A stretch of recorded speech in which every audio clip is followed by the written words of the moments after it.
Hello दोस्तों, welcome to officer math classes. दोस्तों, आज की इस वीडियो में सीखने वाले हैं ऊंचाई और दूरी से संबंधित प्रश्नों को हल करने का बहुत ही आसान तरीका। तो दोस्तों, वीडियो को अच्छे से समझने के लिए वीडियो को अंत तक देखें। अगर वीडियो आपको अच्छा लगे, समझ में आए तो वीडियो को लाइक कीजिए, शेयर कीजिए तथा चैनल को सब्सक्राइब कीजिए। तो बढ़ते आगे वीडियो की तरफ। तो दोस्तों, पहला प्रश्न है, 6 मीटर ऊंचे एक खंबे की छाया भूमि पर 2√3 मीटर लंबी है, तब उस समय सूर्य का उन्नयन कोण बताइए। तो दोस्तों, प्रश्न में कहा है कि एक 6 मीटर ऊंचा खंबा है, ठीक है। उस खंबे की जमीन पर जो छाया है वो 2√3 मीटर लंबी है। तब इसमें कहा है कि उस समय सूर्य का उन्नयन कोण बताइए, थीटा बताइए। क्या निकालना? थीटा।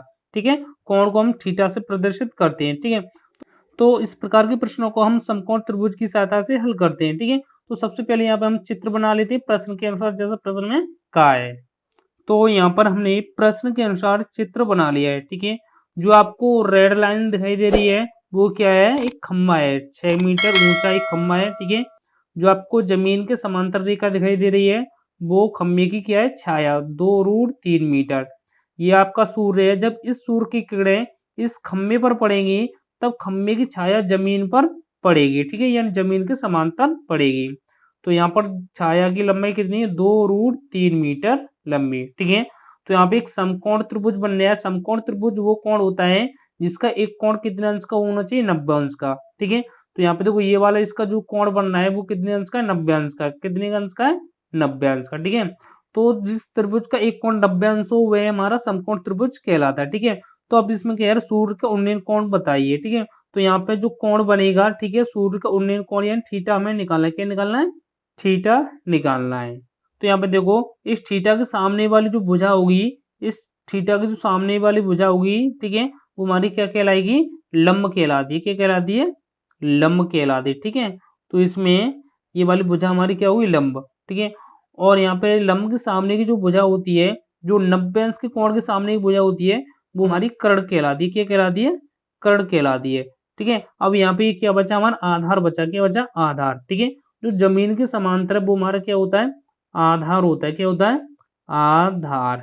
ठीक है, तो यहाँ पे देखो हमें लंब दिया है और आधार दिया है। ठीक है, लंब कितना है? 6 मीटर। ठीक है, जो हमारा खंबा है वो 6 मीटर ऊंचा है। ठीक है, तो यहाँ पे लिखेंगे लंब।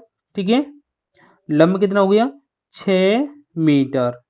और यहाँ पे क्या दिया? हमें आधार दिया है, कर्ण दिया नहीं मगर आधार दिया है। आधार कितना दिया है? आधार, ठीक है, आधार है हमारा 2√3 मीटर। ठीक है, अब इसमें क्या करें? थीटा का मान बताइए। तो आपने एक फॉर्मूला पढ़ा होगा, लाल बट्टे कक्का। कौन सा? लाल बट्टे कक्का। ठीक है, जो पहला मान होता है वो आपका साइन का होता है, दूसरा होता है कॉस का, तीसरा होता है आपका टेन का, और नीचे से पढ़ेंगे तो कॉट। ठीक है, ये सेक और कोसेक का होता है। ठीक है, तो यहाँ पे देखो लंब बट्टे आधार किस में आ रहे हैं? लंब बट्टे आधार ये आ रहे हैं, लंब बट्टे आधार यानी टेन वाले में। ठीक है, तो यहाँ पे टेन थीटा बराबर होता है लंब बट्टे आधार। ठीक है, अब यहाँ पे हमें टेन थीटा बराबर, अब यहाँ पे देखो लंब, लंब कितना दिया है? 6 दिया है लंब। ठीक है, और आधार कितना दिया है? 2√3 मीटर। ठीक है, अब यहाँ पे देखो 2 की पहाड़ी से 6 कट जाएगा 3 बार। कितनी बार कट जाएगा? 3 बार। तो टेन थीटा बराबर 3/√3। अब इसके आगे हल करने के लिए हम क्या करेंगे? जो हर में आपका √3 है, इसी √3 से एक बार अंश में और एक बार हर में गुणा कर देंगे।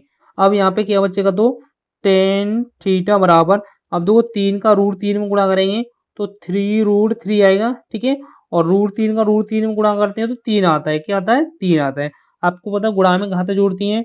जब यहाँ पे हम √3 का √3 में गुणा करेंगे तो एक घात इसकी, एक घात इसकी, तो यहाँ पे √3 की घात कितनी हो जाएगी? 2 घात, और इस 2 घात से यानी इस वर्ग से ये रूट हट जाएगा तो इसका मान क्या बचेगा? सिर्फ 3। तो यहाँ पे हम कह सकते हैं कि √3 का √3 में गुणा करें तो आंसर कितना आएगा? 3, और 3 के पहाड़े से 3 ये कट जाएगा एक बार। ठीक है, तो टेन थीटा बराबर क्या बचेगा? √3। अब यहाँ पे देखो √3 टेन के पदों में टेन कितने अंश का मान होता है? तो यहाँ पे देखो टेन 60 अंश का मान होता है √3। ठीक है, √3 कितने का मान होता है? टेन 60 अंश का। अब देखो 10 से 10 कैंसिल हो जाएगा दोनों तरफ, तो यहाँ पे क्या बचेगा? थीटा बराबर 60 अंश। ठीक है, तो यहाँ पे सूर्य का उन्नयन कोण निकल के आ गया, कितना आ गया 60 अंश। ठीक है, ये हमारा क्या होगा आंसर, थीटा बराबर 60 अंश। ठीक है, ये हमारा क्या हो गया आंसर हो गया। तो बढ़ते आगे अगले क्वेश्चन की तरफ। तो अगला क्वेश्चन है हमारा, एक पतंग भूमि से 30 मीटर की ऊंचाई पर है जो 60 मीटर लंबी डोरी की सहायता से उड़ रही है, यह मानते हुए कि डोरी में कोई ढील नहीं है, पतंग का भूमि पर उन्नयन कोण ज्ञात कीजिए। तो इस प्रकार के क्वेश्चन को सबसे पहले क्वेश्चन के अनुसार हम चित्र बनाएंगे। ठीक है, जैसा प्रश्न में कहा है तो प्रश्न के अनुसार हम सबसे पहले यहाँ पे चित्र बनाएंगे। क्या बनाएंगे चित्र। तो दोस्तों प्रश्न के अनुसार यहाँ पे हमने चित्र बना लिया है। ठीक है, प्रश्न में कहा था एक पतंग भूमि से 30 मीटर की ऊंचाई पर है। तो हमने मान लिया यहाँ पे हमारी कोई पतंग है और यहाँ पे क्या है जमीन है। ठीक है, ये जो समांतर है ठीक वो हमारी क्या है जमीन। अब जमीन से 30 मीटर की ऊंचाई पर एक पतंग उड़ रही है यहाँ पर। ठीक है, जहां से लेकर और जमीन तक की ऊंचाई कितनी 30 मीटर। ठीक है, अब आगे इसमें क्या है जो 60 मीटर लंबी डोरी की सहायता से उड़ रही है। तो यहाँ पे देखो ये पतंग है और डोरी यहाँ पर बनी है जमीन के खंभे। क्या है पतंग की डोरी है, क्या है पतंग की डोरी जो कितनी लंबी 60 मीटर लंबी है। ठीक है, अब प्रश्न में आगे कहा है यह मानते हुए कि डोरी में कोई ढील नहीं है, पतंग का भूमि पर उन्नयन कोण ज्ञात कीजिए। यानी पतंग का भूमि पर उन्नयन कोण निकालना है। ठीक है, यानी हमें थीटा मान निकालना है। क्या निकालना है थीटा। तो मैंने क्या बताया जो 90 अंश के सामने वाली भुजा होती है वो हमारी क्या कहलाती है कर्ण कहलाती है। क्या कहलाती है और कर्ण। और यहाँ पर थीटा की जो सामने वाली भुजा होती है वो हमारी क्या कहलाती है लंब कहलाती है। क्या कहलाती है लंब। अब जो हमारा नीचे वाला आधार बचा वो हमारा आधार ही होता है। ठीक है, जो जमीन के समांतर वो हमारा क्या कहलाएगा अब आधार कहलाएगा अब। ठीक है, तो यहाँ पे तो हमें क्या क्या भुजा दे रखी है।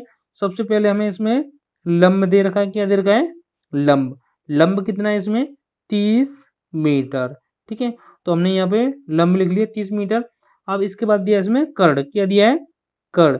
कर्ण कितना दिया है कर्ण दिया है हमारे पास 60 मीटर। कितना दिया है 60 मीटर। और हमें इसमें थीटा का मान ज्ञात करना है। किसका मान ज्ञात करना है थीटा का। तो हमने फॉर्मूला पढ़ा है लाल बट्टे कक्का। क्या पढ़ा है लाल बट्टे कक्का।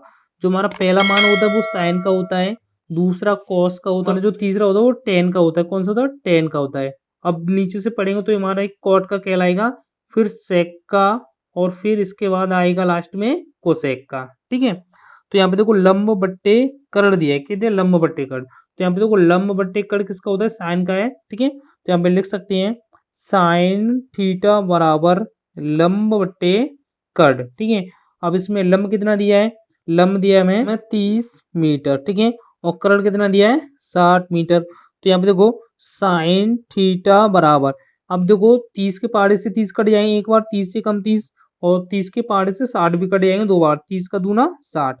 अब हम देखेंगे कि 1/2 साइन के पदों में साइन कितने अंश का मान होता है। ठीक है, तो यहाँ पे देखो साइन थीटा बराबर 1/2 साइन 30 अंश का मान होता है। कितने को होता है साइन 30 अंश का। ठीक है, तो साइन से साइन कट जाएगा तो यहाँ पे क्या बचेगा थीटा बराबर 30 अंश। ठीक है, तो हमें इसमें यही निकालना था कि पतंग का भूमि पर उन्नयन कोण ज्ञात कीजिए। तो पतंग तो लिखेंगे पतंग का भूमि पर उन्नयन कोण। ठीक है, उन्नयन कोण जिसे हम थीटा से प्रदर्शित कर रहे थे कितना निकल के आ गया 30 अंश निकल के आ गया।